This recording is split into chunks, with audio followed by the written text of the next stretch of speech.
Let's get started, everyone. This is the basic lecture part 3 on parameter settings. As explained in the basic lecture 1, geometry, source and tally are the essential elements of PHITS inputs. They were already explained in the basic lecture 1 and 2, which means that you already have learned the basis of PHITS inputs. Then, why do we need lecture 3? Because the parameters section is also vital for PHITS input files. PHITS simulations are controlled by the parameters of the parameters section, which have default values.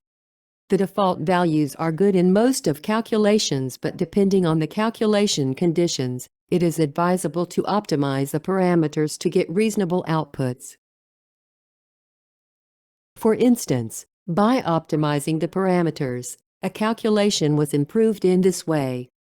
Both right and left show the fluence distribution around a water cylinder exposed to a proton beam. The parameters were optimized in the right while they were default in the left. The statistical accuracy of the left, which shows sparse trajectories, is out of question. What we need is result with good accuracy like the plot on the right. In this lecture, let's study how to select the calculation mode, what are convenient functions to write inputs, how to improve statistical accuracy, and how to configure physical processes. Let's go on to the first content about the calculation mode. To tell the truth, you have already learned some calculation modes which is specified by the parameter I control. For example, 0 means normal radiation transport and 8 means two-dimensional visualization by tallies with G-show option. In the following slides, let's try 5, 11 and 14. Please open the input leco3.inp. The first thing to try is I control 11. Running with I control 11, PHITS finds T3D show in the input file and generate a three-dimensional plot. As Fig3D can create 3D geometry plots, one can create 3D geometry view using this tally instead. Please try this input with I control 11 and open its output file named 3dshow.eps. When I control is 8, PHITS finds G-show options in the input file to plot the two-dimensional view of the geometry cross-sections. In this case, by running PHITS with I control 8, PHITS detects the G-show option in T-track tally and creates two-dimensional geometry plot like trackxz.eps. Let's try I control 5. What happens? Do you see trackxz.eps file with horizontal stripes in the middle? I control 5 replaces all the materials with vacuum so all the particles from the source fly straight ahead. This function is useful to check the source setup. Suppose if you get a result showing 0, and you don't know what is to blame, source, geometry or tally. In that case, please change I control to 5 to see where source starts and where the source is directed. Let's go on to the functions convenient to write inputs. For a quick glance, you might think that this LEC03 input file does not have geometry definitions. In the input file, a title section, parameters section, and source section are seen. The sections below source are tallies, which means that the sections required to define geometry such as material, surface and cell sections are missing. But a command infl is found below the source section. This command, include file, tells PHITS to import an external file. The first argument of infl command in the bracket is a file name. The subsequent argument in the square bracket is a line number specification. In this case, a file named onion.inp from its top to 33rd line is inserted to this input file. Eventually, material, surface and cell sections in onion.inp file are read. Please note two things. First, if the section including infl command is turned off by off command, infl command is also disregarded. Second, When you launch not the shell or batch file but the executable file directly, please don't forget to write a line to specify the file name at the top of the input. The format is file equal input file name. There are two more functions to learn. They are user-defined variables and mathematical expressions. In the source section, another strange thing can be seen. Can you see a line, x0 equals c1? Here, c1 is what we call a user-defined variable. The line, set:(c1 bracket 5, means that a user-defined variable c1 is treated as 5 hereafter. So all c1s in the source section are replaced by 5. In this way, you can define your own variables to use them later. Users can define 99 user-defined variables from C1 to C99 and use them wherever below the definition.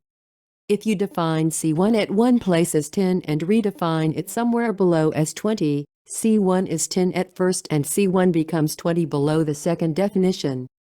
By reusing the variables in this way, you can effectively use more than 99 variables. If the section is turned off, the variable definitions in the sections are also skipped, in the same way as INFL commands. The other thing to explain in this slide is use of mathematical expressions. In PHITS input files, users can use mathematical formulae written in Fortran format. For example, pi in inputs is pi by default. In Fortran, double asterisk means power. In addition, most of mathematical functions can be used. By combining these, one can define cosine pi over 2, for instance. Moreover, by combining INFL commands and user-defined variables, you can launch shell scripts which sweep the input parameters such as energy or shielding thickness continuously and get results as a function of the input parameter. This is a list of functions which you can use in PHITS inputs. Functions such as trigonometric functions, their inverse, hyperbolic functions, exponential, logarithmic, square root can be used. Let's go on to an exercise. The exercise number 1 is about the setting of user-defined variables. As we learned, the input file of LEX03 includes an onion-like geometry definitions of a 5-layered sphere whose radius is 25 centimeters. The beam is square-shaped source defined by S-type 2 which covers only 5 centimeters in plus and minus directions. So, the goal of this exercise is to cover the entire onion of 25 centimeter radius with the beam by changing the user-defined variable C1. This is the answer of exercise 1. Above the source section, in the line where C1 is set, please change 5 to 25. As C1 is overwritten by 25 hereafter, the beam covers X and Y both from minus 25 to plus 25. Eventually, the beam having 50 centimeters of vertical and horizontal width covers the whole onion. Let's go on to the next subject, how to improve the statistical accuracy.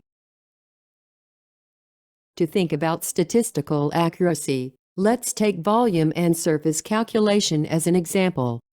In case of XYZ mesh unit is cubic, therefore one can easily calculate its volume and surface. These values are necessary to calculate energy disposition per volume or particle fluence per area. However, when it comes to region mesh, which might be a combination of spheres and cubes, their volumes are not always obvious.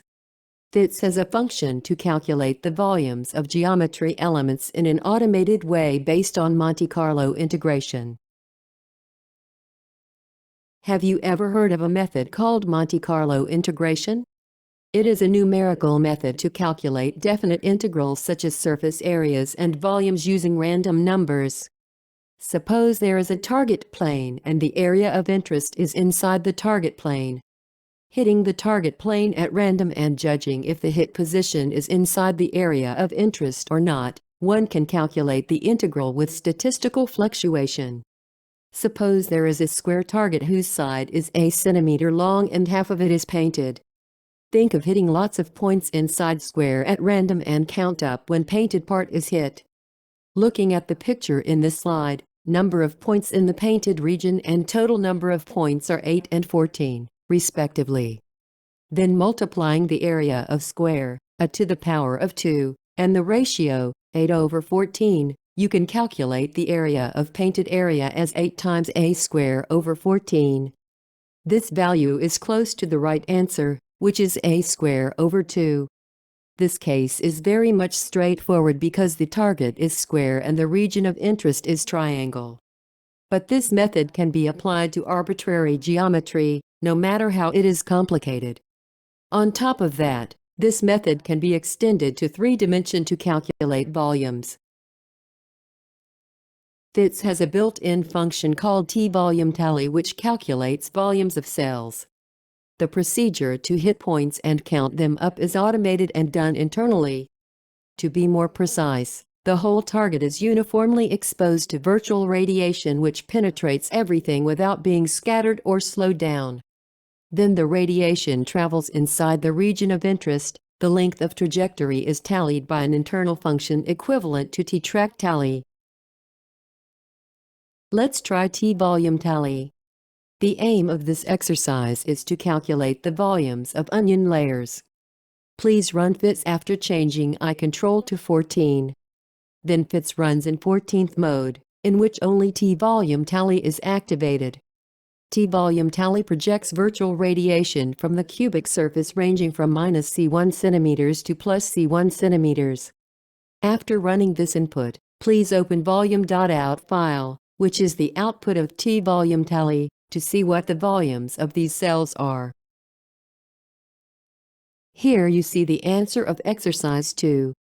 In the volume.out file, you can see a section starting from bracket volume as well as the calculated volumes. Please think what the correct answer is. In this case, the volumes are analytically calculated because they are spheres and spherical shells. The analytically calculated volumes do not agree with the results of Monte Carlo calculation. Taking the most inner sphere as an example, the volume must be 524 cubic centimeters, but Monte Carlo calculation says that it is 415 cubic centimeters. Depending on the PHITS version, this number may vary. This discrepancy comes from poor Monte Carlo statistics. So let's think how we can improve the statistical accuracy. Next subject is how statistical uncertainty is reduced by increasing the number of trials. The number of trials, also called history number, affects the statistical accuracy of Monte Carlo calculation. To get reliable calculation results, history number must be large enough. It is given by two parameters, max CAS and max BCH, also called max batch. Max CAS is a number of histories per one batch, while max batch is the number of batch repetition.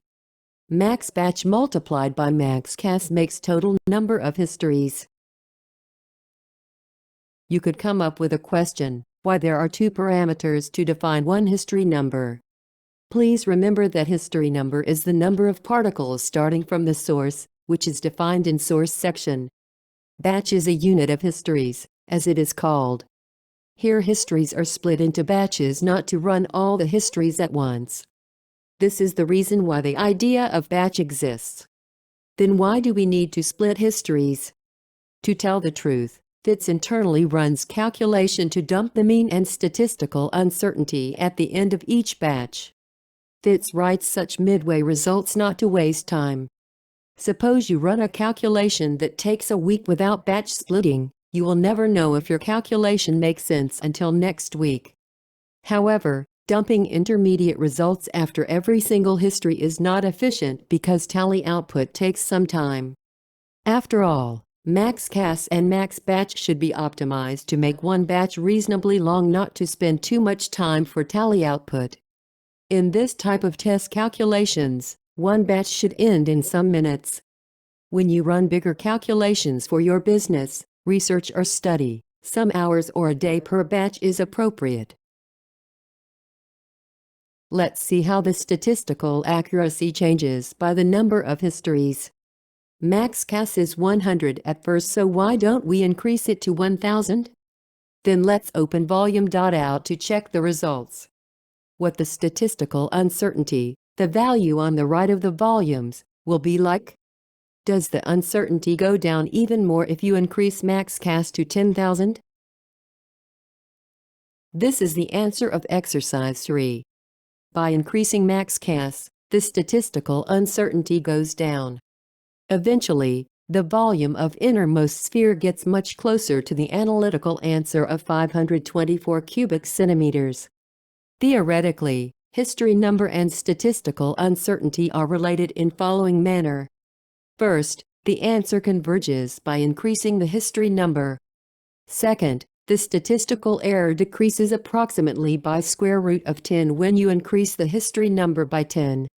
Third, as PHITS shows 1 sigma statistical error, the convergence value lies within the range of error at 68% of probability. This means that the convergence value does not necessarily fall within the statistical error in the output file. Please note another useful function, that is restart calculation function. Given that you had run 1 week-long calculation but you found the statistical uncertainty was not satisfactorily low. You would like to improve the statistics even more, but at the same time you don't want to waste the result of last 1 week. In that case, let's set a parameter named istdev to be -1 and run. Then PHITS reads the existing results and run as a continued calculation. In this way, you can run a 2-week-long calculation by running another week.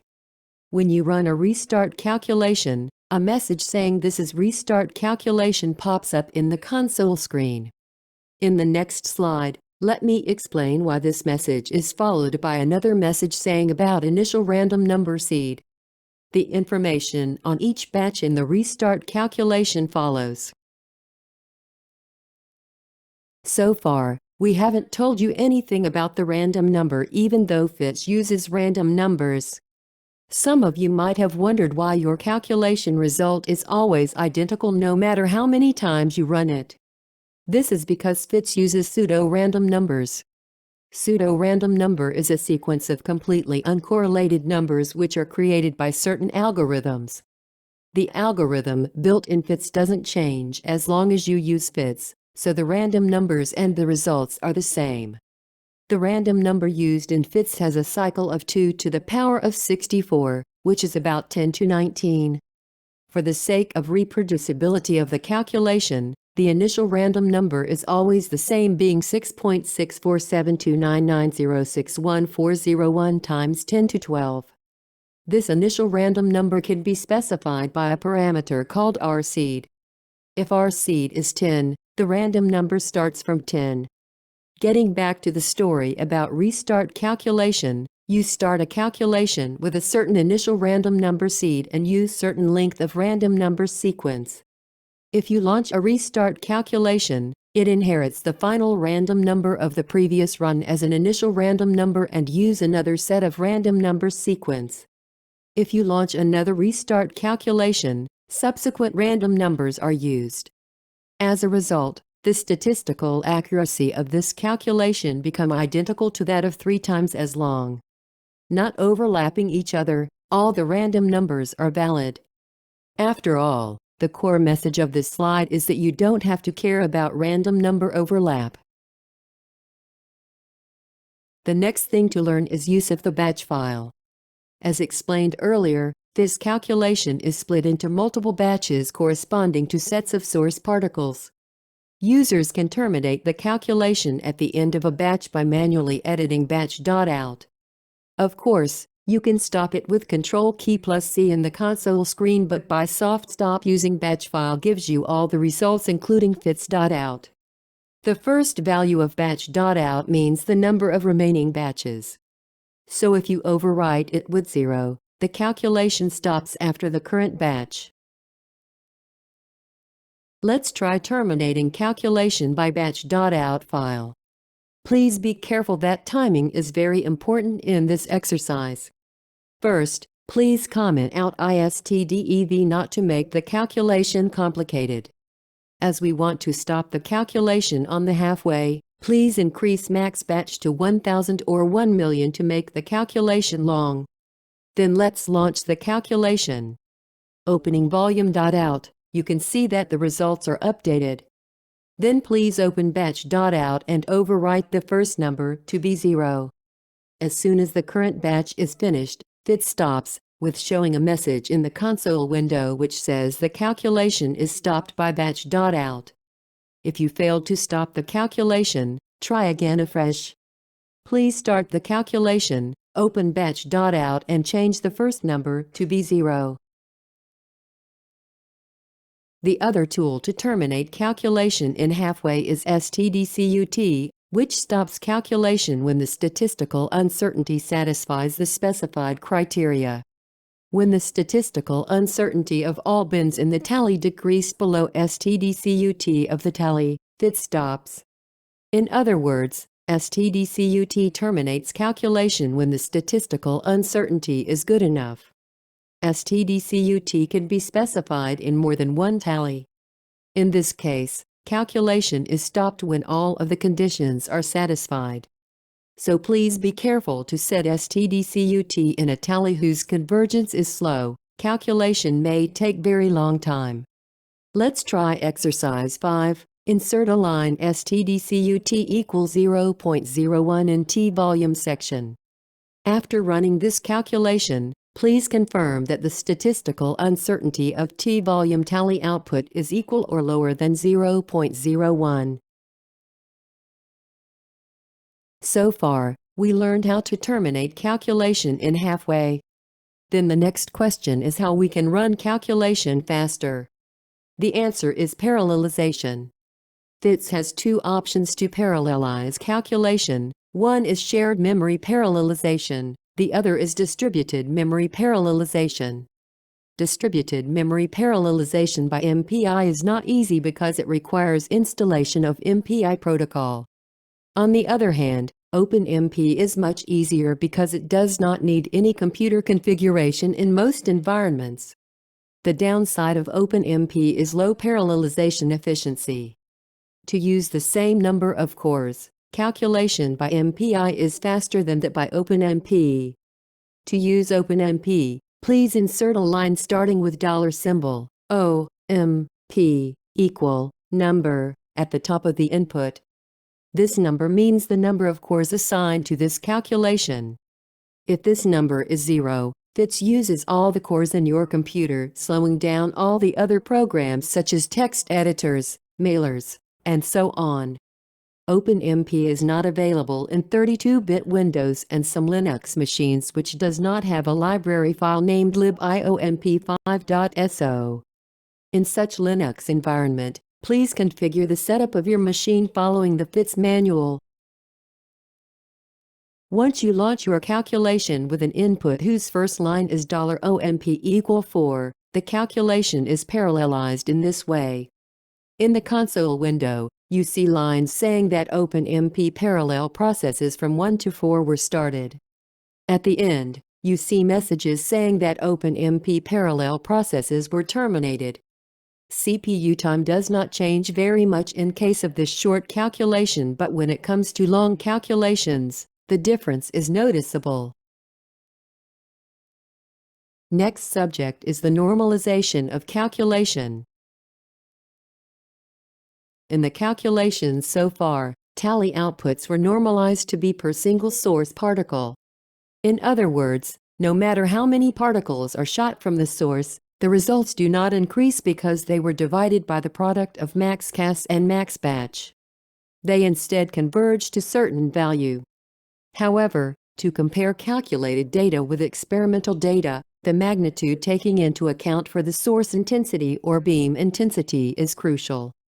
To compare the results with measurement data with units such as gray per hour, please define a parameter called TOT_fact to normalize the results of PHITS by source intensity. Let's take this onion structure as an example of absolute dose calculation. Suppose that the onion structure is exposed to uniform 150 MeV proton beam whose flux is 10 to 6 particle per square centimeter per second for 1 hour. The question is that are the absorbed doses in each cell. Let's try this calculation in exercise 6 and 7. Exercise 6 is for calculation of dose per single incident proton. When exercise 6 is done, please proceed to exercise 7 to change the beam fluence. First, please change I control from 14 to 0 to run normal transport calculation. To save CPU time, please decrease max CAS and max batch to 2005, respectively.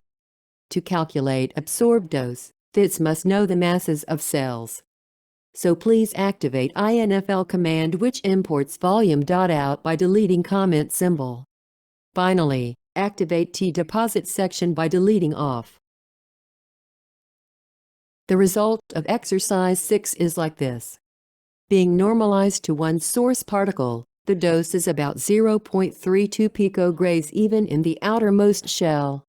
In the core sphere, the dose is 3 orders of magnitude smaller. Let's proceed to exercise number 7 to calculate the dose of the onion considering the irradiation time of 1 hour and flux of 10 to 6 per square centimeter per second. The number of protons popping out from the source surface is the product of the source intensity and the source area of 2500 square centimeters. Please don't forget to consider the irradiation time of 1 hour. This is the answer of exercise 7. As the number of protons from the sources is 10 to 6 per square centimeter per second, this is multiplied by the source area 2500 square centimeters, which is square of C1 times 2. Furthermore, the total number of protons is this value multiplied by 3600 seconds. This calculation shows that the dose of the outermost shell is about 2.9 grays. Meanwhile, the dose in the innermost core has large uncertainty, but it is 3 orders of magnitude lower. To obtain physically meaningful results, appropriate settings for physics models and data libraries are required. In PHITS, appropriate physics models and data libraries are already assigned for each particle type and energy range, and therefore change of parameters are not necessary for most of the cases. However, there are still some cases. For instance, to reduce the computational time, change of parameters are required. In this lecture, we will explain the default settings and how one can change the parameters. Firstly, the setting for data libraries. Because reaction cross-sections of photons, electrons, positrons, and low-energy neutrons have complex structures, reaction models cannot well describe their behaviors. For instance, this figure shows the neutron reaction cross-section for cadmium. In the range from several 10 MeV to several hundred MeV, fluctuation due to nuclear resonances is seen. This structure varies for each isotope, and thus it is impossible to reproduce precisely by physics models even with the updated nuclear theory. Nuclear cross-section data libraries for each nucleus are included in PHITS, and transport calculations are performed by directly adopting the data. Actually, these cross-section data libraries occupies large portion of the PHITS package. The setting for the data libraries is controlled by the parameters in the parameters section of the PHITS input file. The parameters controlling the data libraries are as follows. Nuc data is a parameter to activate the nuclear data library for low-energy neutrons.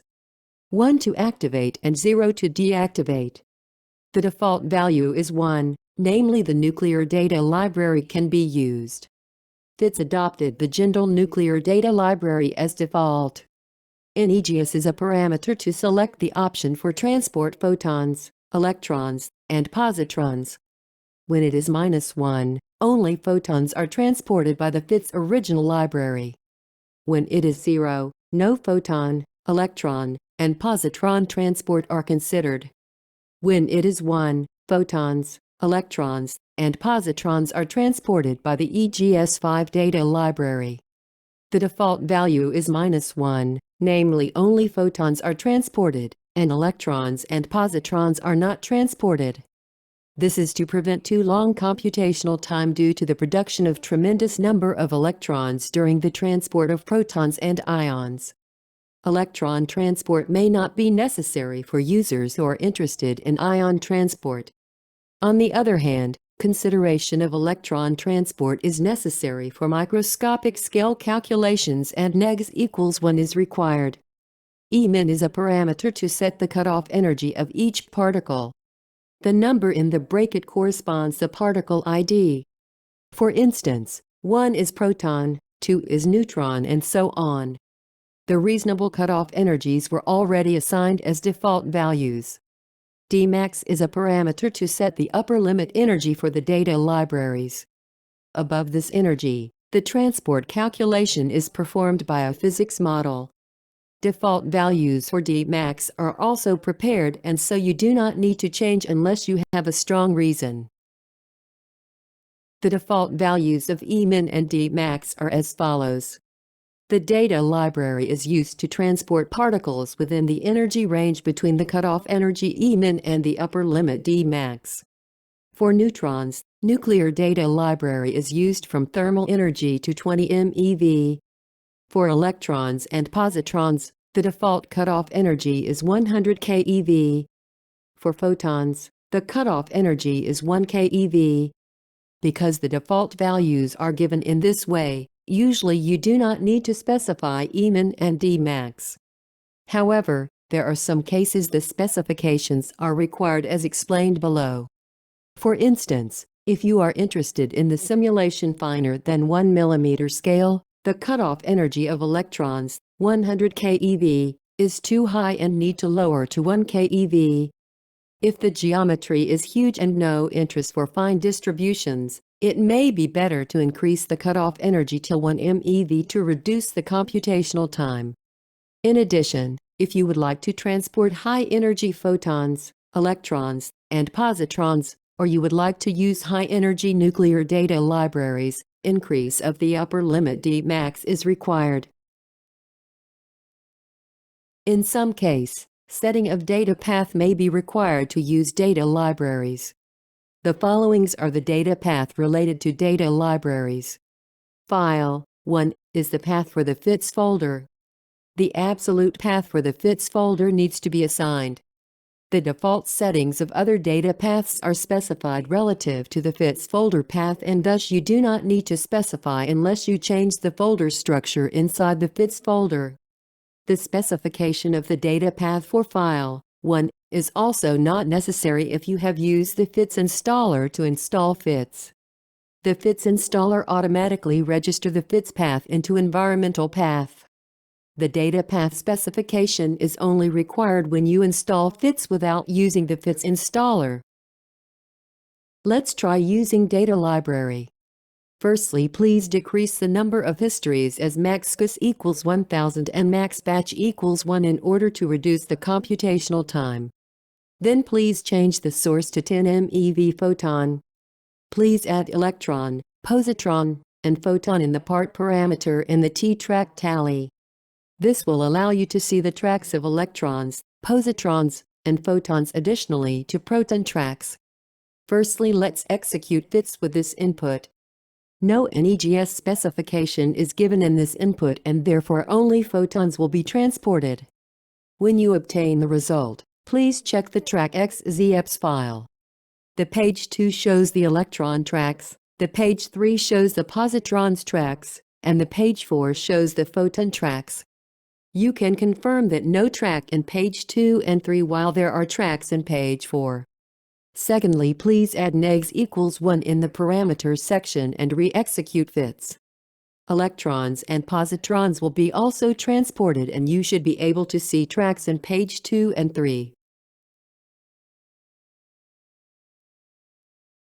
With neg=1 in the parameters section, electrons and positrons are also transported so that you can see tracks in page 2 and 3.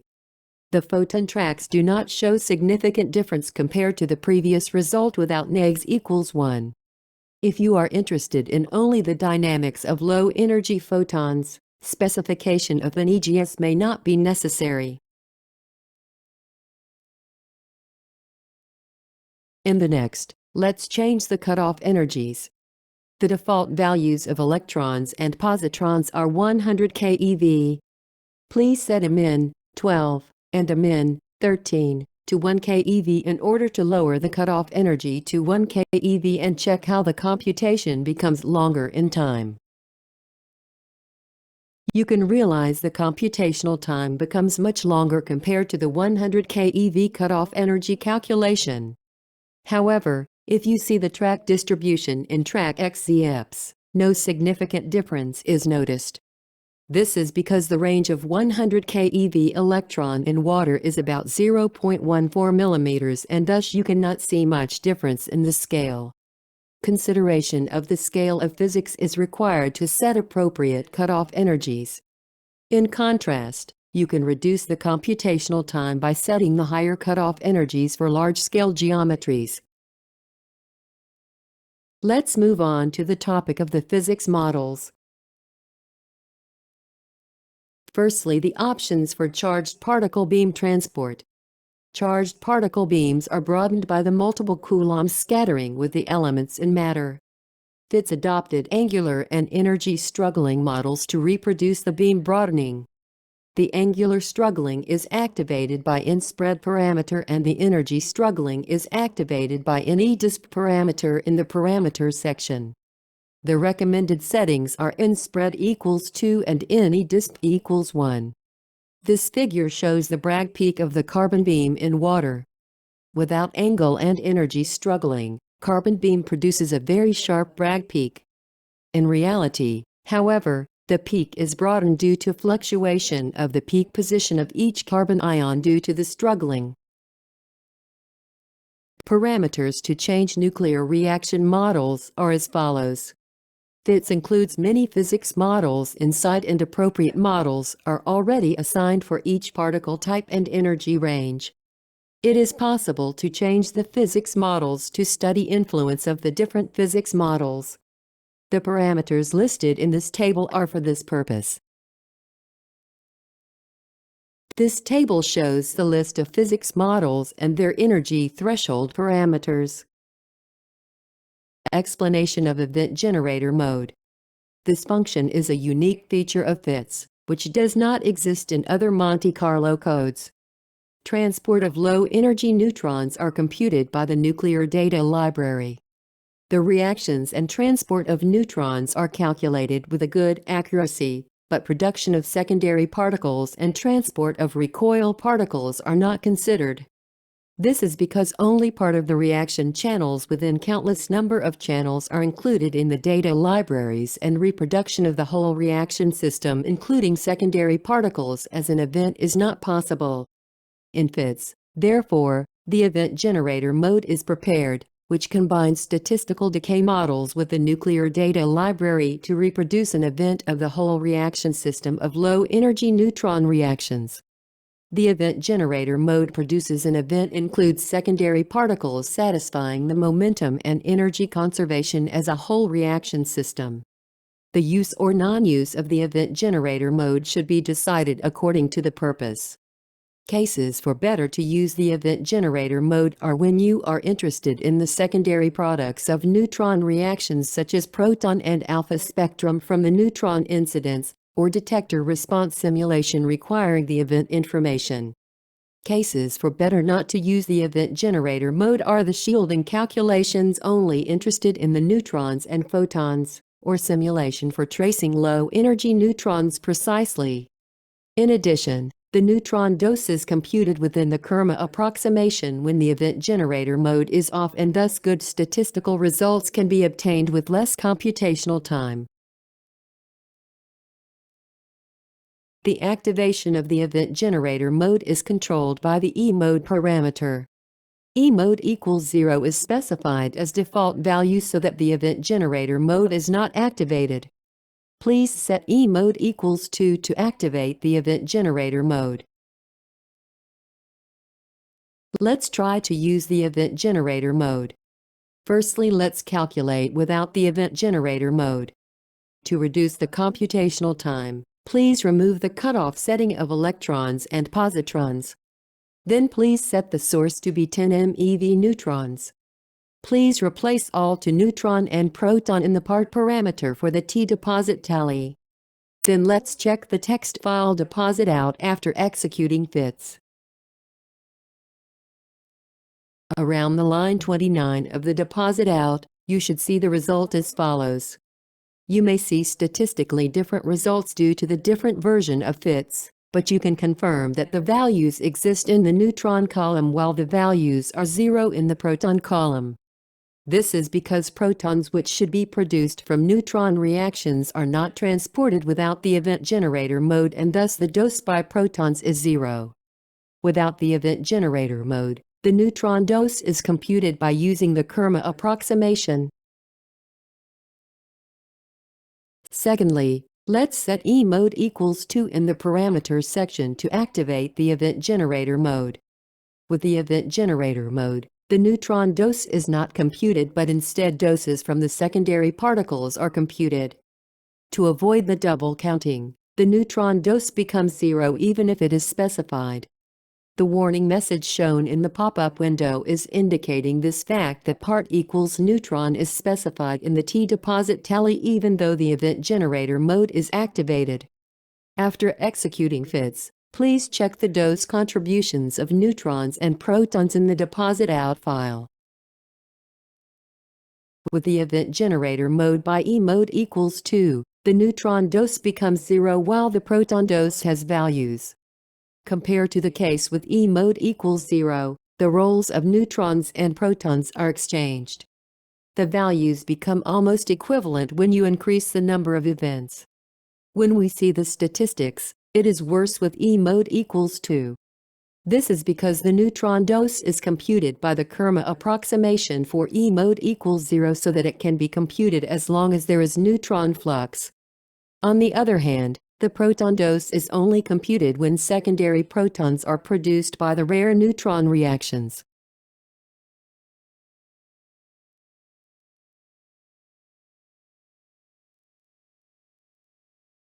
In summary, selection of calculation mode and physics models are controlled in the parameters section. The I control parameter controls the calculation mode of PHITS. Statistics and the number of events are closely related. Increase of the number of events is required to achieve better statistical results. By using data libraries, precise calculation of the low-energy neutrons, photons, electrons, and positrons is possible. Depending on the purpose, the setting for the physics models should be chosen, such as the event generator mode. If the appropriate setting is not known, please refer to the recommended setting, which can be found in the recommendation folder of the PHITS.